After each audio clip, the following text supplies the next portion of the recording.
নমস্কার বন্ধুরা, আয়ানস অ্যান্ড মামাস ওয়ার্ল্ডে সকলকে স্বাগত জানাই। আজকের দিনটা হয়তো বাইরে থেকে খুব সাধারণ, কিন্তু আমার কাছে একটু আলাদা। কিছু ছোট ছোট মুহূর্ত আর একটা বড় অনুভূতি নিয়ে আজকের ব্লগ ভিডিওটি। কোয়ার্টার থেকে বেরিয়েই চোখে পড়লো আমার লাগানো গাছগুলো। কিছুদিন আগেই 6টা মতন তুলসী গাছ লাগিয়েছিলাম, আর তার আগে অন্য কিছু গাছ লাগিয়েছিলাম। সেগুলো এখন বেশ বড় হয়ে গেছে। নিজের হাতে লাগানো গাছ বড় হতে দেখলে মনে হয় সময়টা সত্যিই কেমন ধীরে ধীরে বদলে যায়। আর এইদিকে সোনাই তো আর চুপ করে থাকার মানুষ না। সোনাই সব কিছুতেই এক্সাইটমেন্ট খুঁজে পায়, আর ওর নিজের মতো করে সব কিছু এক্সপ্লোর করছে। ফুল দেখানো, স্কুল দেখানো, ওর চোখে এই ছোট জিনিসগুলোও কত স্পেশাল। ও যখন একটা ফুল দেখি এক্সাইটেড হয়ে যায়, তখন মনে হয় আমরা হয়তো অনেক কিছুই মিস করে যাই। ওকে দেখে মাঝে মাঝে মনে হয় আমরা বড় হতে হতে এই ছোট ছোট খুশিগুলো ভুলে যাই। আর পরিবেশটা দেখো সকলে কত সুন্দর, চারিদিকে ছোট ছোট নানান কালারের ফুল আর শান্ত পরিবেশ।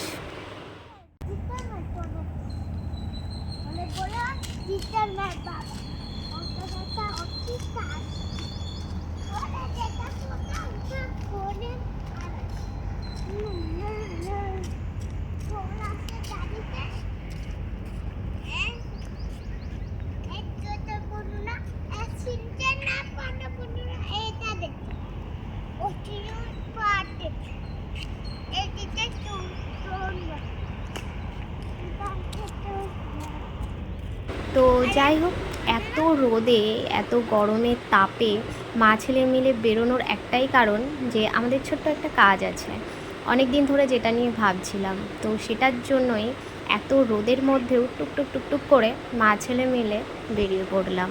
এই কলোনির একটা জিনিস ভালো লাগে যে চারিদিকে যেদিকেই তাকানো হবে না কেন, সুন্দর সুন্দর বেশ গাছে ভর্তি। পরিবেশটা পুরো অন্যরকম লাগে দেখতে। আর এদিকে কত সুন্দর বাচ্চাদের তৈরি করা হাতের নানান ক্রিয়েটিভিটি রয়েছে। একটা গাছকেও কত সুন্দরভাবে ক্রিয়েটিভ বানানো যায় সেটা একটু দেখো।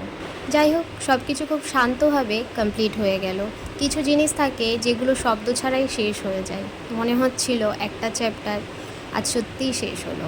যাই হোক, তারপর আমরা চলে আসলাম মন্দিরে। ভীষণ রকমের রোদ, ভীষণ মানে ভীষণ ভীষণ রোদ চারিদিকে, কিন্তু তাও চারপাশের পরিবেশটা একদম শান্ত। মন্দিরের দরজা যদিও বা খোলা নেই, আর এটা আমি আগে থেকেই জানতাম, এই সময় মন্দিরের দরজা খোলা থাকে না, মন্দির বন্ধই থাকে। আর এই যে মহাশয় যেখানেই ফুল দেখবে অমনি তুলে নিয়ে চলে আসবে। আর মহাশয় একাই 100। দিব্যি কত সুন্দর একা একা হেঁটে চলেছে। মা যে পেছনে চলছে তার কোনো কিছু মাথা ব্যথাই নেই। আমি যতবার মন্দিরে আসি আর কোনো ব্লগ ভিডিও বানাই, পুরো মন্দিরটাই অনেকটাই ভিডিওতে ক্যাপচার করি। মানে আমার যেন প্রতিবারই ভিডিওতে মন্দিরের সমস্ত কিছু ক্যাপচার না করলে ইনকমপ্লিট লাগে। এদিকে আমার মাথায় আছে যে প্রচুর আমার ভিডিওতে এই মন্দিরের সমস্ত কিছু দেখিয়েছি, তারপরেও মনে হয় না এটা দেখায়। এত সুন্দর পরিবেশ। এতক্ষণ আমরা বাইরেই বসেছিলাম কিছুক্ষণ, বাইরে বলাটা ভুল হবে, মন্দিরের মধ্যেই বসেছিলাম। শুধুমাত্র সকল ভগবানের দর্শনটাই শুধু পাচ্ছিলাম না।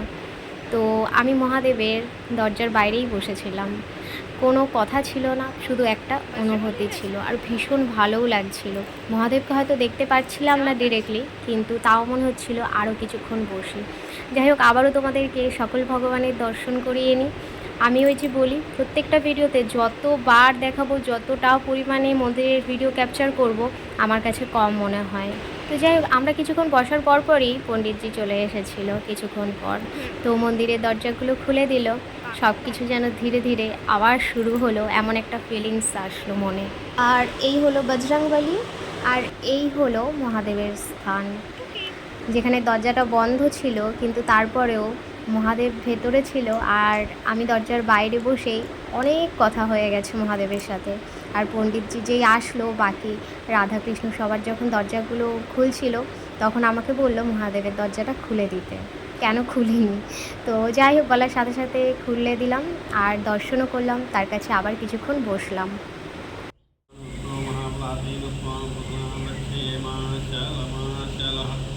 सर्वमाङ्गलमाङ्गल्ये शिवे सर्वार्थसाधिके शरण्ये त्र्यम्बके गौरी नारायणी नमोस्तुते। पुष्टिनेन्द्रो बुधस्रवः